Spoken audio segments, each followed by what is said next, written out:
Olá galera, tudo bem? Professor Francisco Melo para mais uma aula de física. Então a gente trabalhou nas aulas anteriores, ainda na forma presencial, a dilatação linear. Eu expliquei isso em sala para vocês. A gente vai estudar hoje a dilatação superficial. Todo e qualquer corpo, ao ter a sua temperatura variada, vai variar também as suas dimensões. Então ele vai variar o seu volume, certo? Só que convenientemente a gente pode estudar só o comprimento, ou pode estudar só comprimento e largura, ou pode estudar suas três dimensões, que é o volume em si. Na dilatação linear nós estudamos apenas o comprimento, não é isso?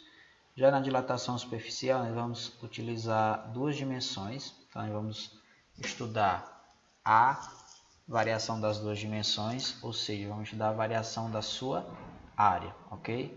Então, sempre que falar de dilatação superficial, vocês vão ter em mente que eu vou estar trabalhando com a variação da área. Se eu aumentar a temperatura do corpo, a tendência é que a área aumente. Se eu diminuir a temperatura do corpo, a tendência é que essa temperatura, que essa medida da sua área diminua, ok? Então, um exemplo aí de dilatação superficial, eu posso citar azulejos, placas de alumínio, uma janela de alumínio, por exemplo. Se ela for variada a sua temperatura, ela vai variar as suas dimensões, ok? E se eu tiver um corpo a uma área inicial, como eu tenho representado aqui, um corpo de área inicial que eu vou chamar de AI, a uma temperatura inicial TI, e eu submeter esse corpo a uma variação de temperatura ΔT, sempre que aparece o delta, lembrem-se que eu vou estar trabalhando o quê? Com variação, seja ela de temperatura, seja ela de área, de qualquer outra medida que eu esteja analisando. Então, sempre que o delta aparece, significa variação. Então, se eu vario a temperatura desse corpo de área inicial aí, se eu tiro ela da temperatura inicial e levo ela para uma temperatura final, que eu vou chamar de TF, a área desse corpo vai ser alterada, certo? Ela vai aumentar. Então, isso aqui, essa área verde que eu estou vendo aqui, eu chamo ela de quê? De dilatação superficial. Foi o que aumentou do corpo. A uma temperatura inicial eu tinha só a parte laranja. A uma temperatura final agora eu tenho o quê? Esse aumento aqui em verde. Então, isso aqui tudo, a área laranja com a área verde, eu chamo de área final. Ou seja, é a área após aumentar a sua temperatura, ok? A dilatação superficial, assim como a linear, depende também de três fatores básicos, que são a substância da qual é feito o objeto. Isso vai variar de acordo com cada substância, vai ter um coeficiente de dilatação superficial diferente. E isso altera na maneira como esse corpo vai variar a sua área. Depende também da variação de temperatura sofrida pelo objeto, então se eu aumentar mais ou menos, vai depender da sua variação de temperatura, vai interferir na sua variação da área e da área inicial do objeto. Quanto maior a área, maior vai ser a dilatação, ok? Isso dependendo também da variação da temperatura e do coeficiente de dilatação, que é uma característica de cada substância.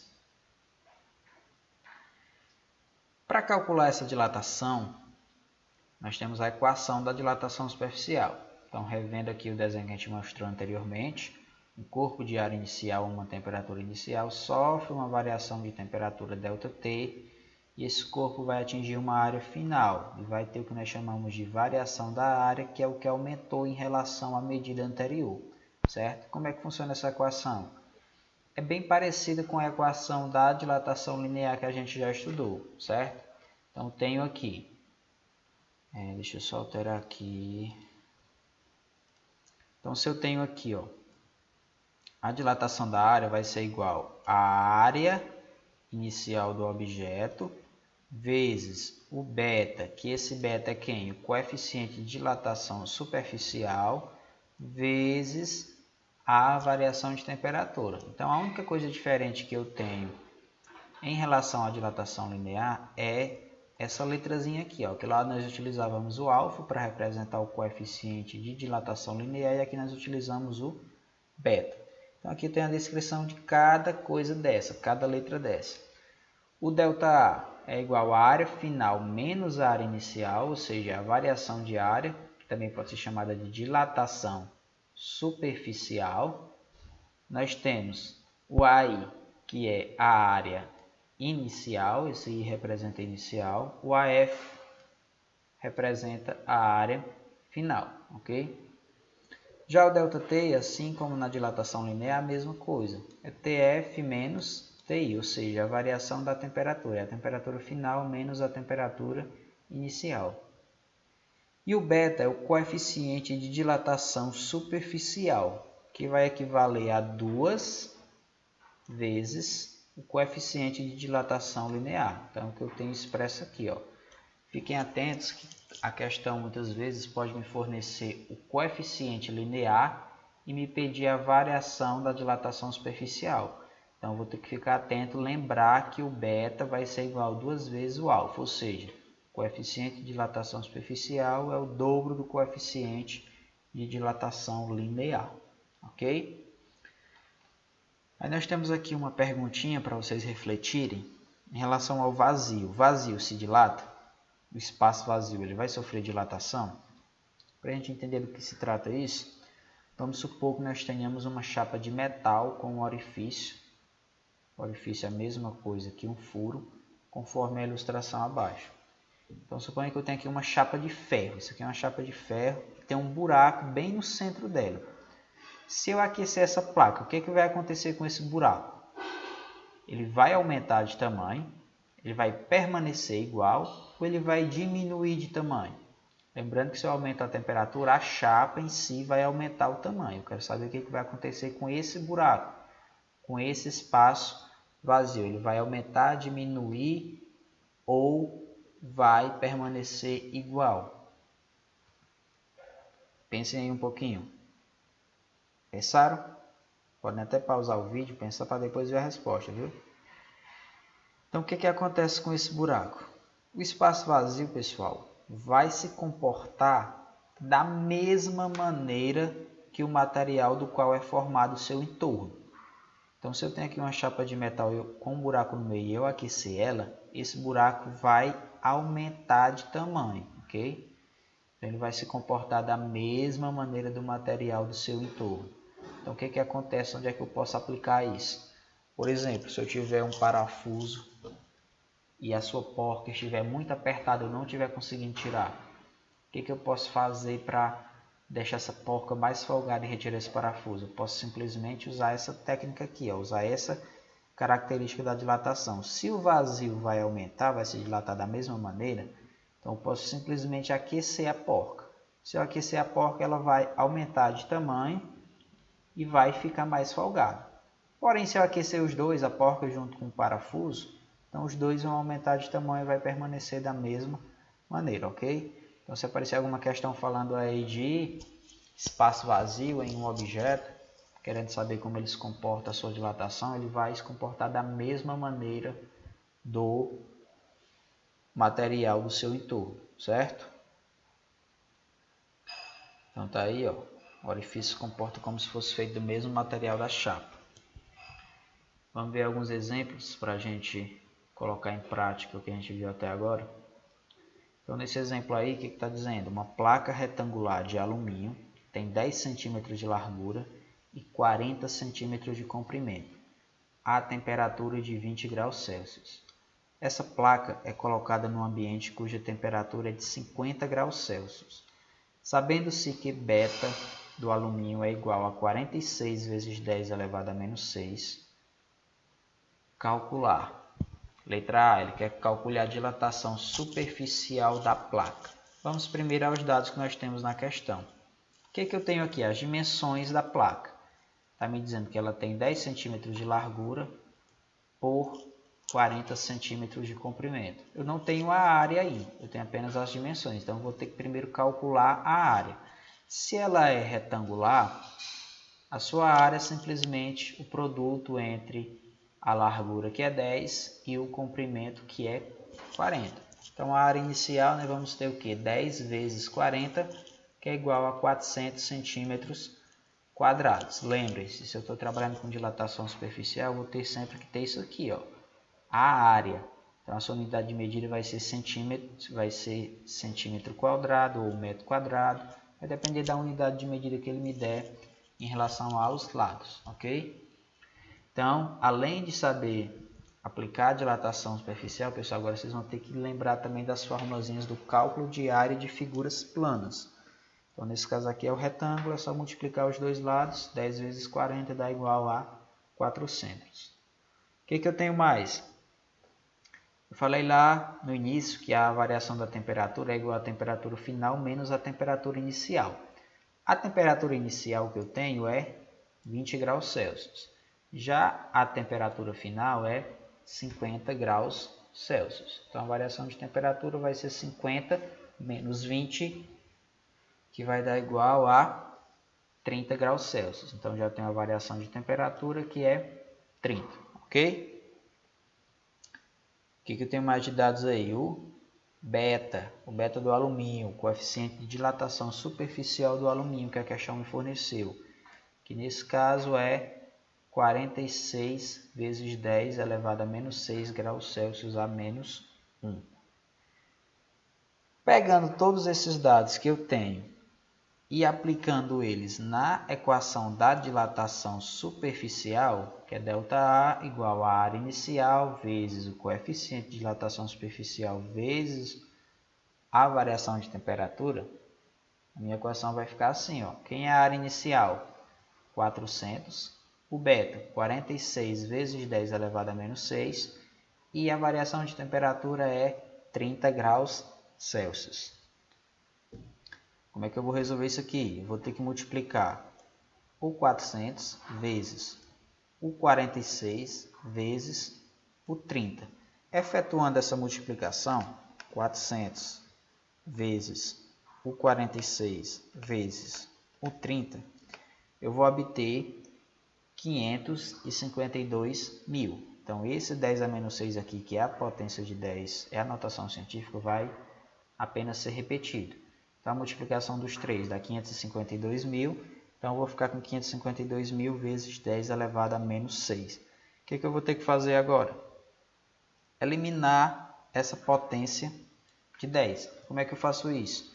Se isso aqui é elevado a menos 6, eu vou ter que deslocar a minha vírgula 6 vezes para a esquerda, porque ela é negativa. Então, contando aqui, ó, 1, 2, 3, 4, 5, 6.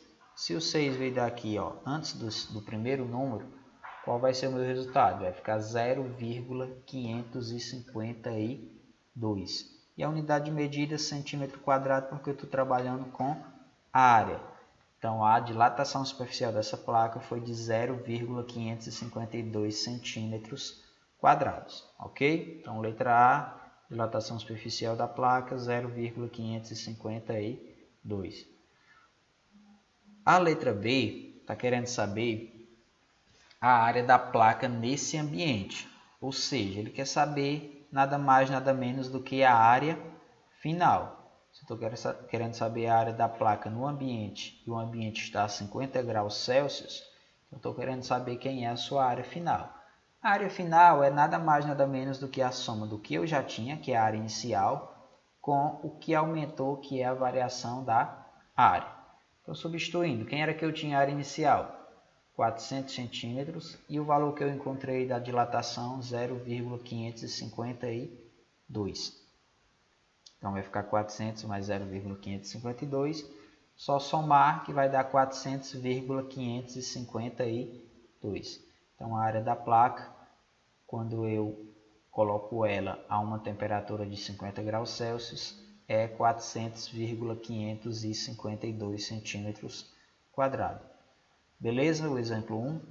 Então, vamos lá ver mais um exemplo. No exemplo 2, está me dizendo que uma lâmina de ferro tem dimensões 10 metros por 15 metros em temperatura normal. Ao ser aquecida 500 graus Celsius, qual será a área desta superfície? Dado coeficiente de dilatação linear, ó. Primeira observação nessa questão, ele me deu o coeficiente de dilatação linear, que é o alfa. E eu vou estar trabalhando o quê? Com superfície. com a área. Então, eu vou ter que transformar esse coeficiente linear no coeficiente de dilatação superficial. Então, vamos lá os dados que a questão me deu. A área inicial. Se ele tem dimensões 10 por 15 metros, suponha já que ele é um retângulo. Então, a sua área inicial vai ser simplesmente o produto entre as suas duas dimensões, que é 10 e 15. Então, é só multiplicar 10 vezes 15 e eu vou ter a área inicial igual a 150 centímetros quadrados. O que eu tenho mais? Nesse caso, ó, ele me falou que ao ser aquecida 500 graus Celsius. Se eu estou dizendo que a placa, a lâmina, foi aquecida 500 graus Celsius, eu já estou dando a variação da temperatura. Então, nesse caso, o ΔT é 500 graus Celsius. E o meu coeficiente de dilatação superficial, eu falei lá no início também que ele é igual ao dobro do coeficiente de dilatação linear. Então, ele é 2 vezes o alfa. Quem foi o alfa que a questão me deu? 13 vezes 10 elevado a menos 6. Então, eu vou ter 2 vezes 3 vezes 10 elevado a menos 6. Quem é que eu multiplico aqui? Só o 2 vezes o 13.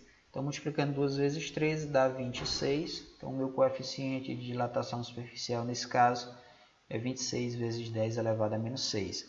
Lembrem-se sempre, se a questão me deu só o coeficiente linear e eu estou trabalhando com dilatação superficial, então ele vai ser 2 vezes o coeficiente linear, ou seja, 2 vezes 13 nesse caso, que dá igual a 26. Então, agora partindo para o cálculo da dilatação superficial, lembrando que a questão está pedindo o quê? Qual será a área da superfície após eu aquecê-la 500 graus Celsius? Então, se eu estou aquecendo ela 500 graus Celsius, eu vou estar procurando, nesse caso, a área final. Só que para achar a área final, primeiro eu tenho que achar quem? O ΔA, que é a variação da área. Então, vamos lá. Quem é a área inicial? Determinei lá no início, ó, que é 150. Quem é o beta? 26. Quem é o ΔT? 500. Então, a minha equação vai ficar da seguinte maneira. 150 vezes 26 vezes 10 elevado a menos 6 vezes 500. Quem é que eu multiplico aqui? Ó? 150 vezes 26 vezes 500. Então, 150 vezes 26 vezes 500, eu vou obter 1.950.000. E vou repetir aqui, ó, o meu 10 elevado a menos 6.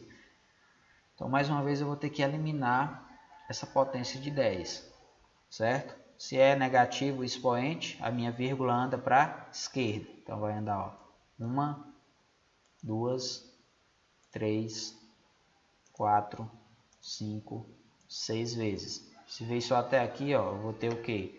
1,95 centímetros quadrados. Então, isso aqui é a minha variação da área. Só que eu quero a área final. Se eu quero a área final, eu vou ter que somar a área inicial, que era 150, com a variação que foi 1,95. Então, pessoal, a área final vai ficar o quê? 150 mais 1,95, que vai dar igual a 151,95 centímetros quadrados. Vai ser a área dessa lâmina quando eu variar a sua temperatura em 500 graus Celsius, ok? Então é isso, pessoal. A aula de hoje era sobre dilatação superficial. Espero que vocês tenham compreendido. Caso não tenham compreendido, podem rever o vídeo novamente ou entrar em contato para a gente tirar as dúvidas, e a atividade vai estar lá no Google Sala de Aula, ok? Abraços e até a próxima aula.